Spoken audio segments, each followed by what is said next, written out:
कर्म क्या होता है? भगवान श्री कृष्ण ने भगवत गीता में कर्म और भाग्य के बारे में बताया है।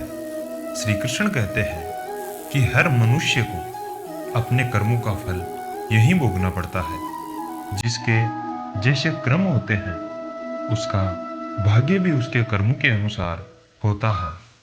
मनुष्य का उसका भाग्य भी उसके कर्मों के अनुरूप ही होता है। मनुष्य का भविष्य उसके कर्मों पर निर्भर करता है।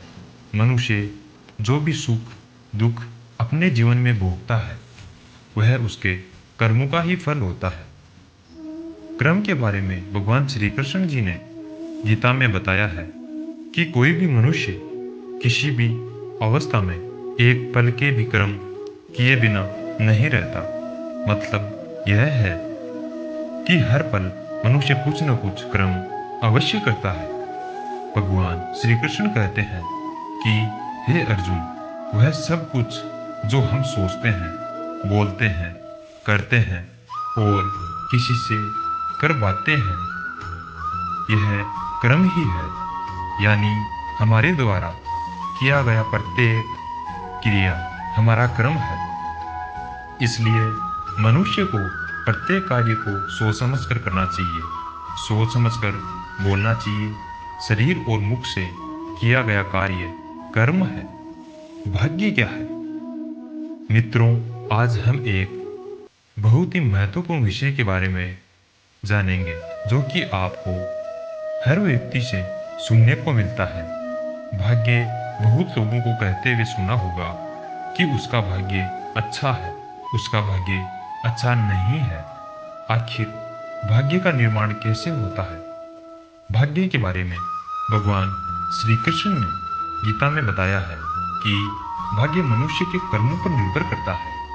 मनुष्य के जीवन में सुख दुख जो भी है वह केवल उसके पूर्व जन्म के कर्म और वर्तमान के कर्मों का ही फल है। भाग्य एक ऐसी प्रतीति है जिसे लोग अपने सफलता और भाग्य के आधार पर मानते हैं।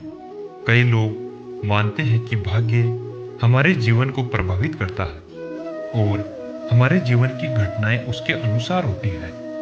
इसे अक्सर किस्मत या भाग्यशाली होने के रूप में भी जाना जाता है।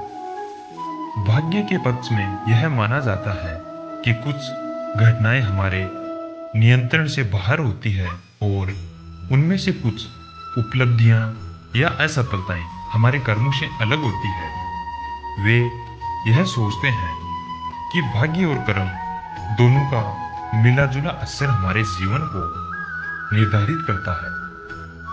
लेकिन दूसरी ओर धार्मिक और दार्शनिक दृष्टिकोण से कुछ लोग भाग्य को कर्मों के निर्माण के रूप में देखते हैं।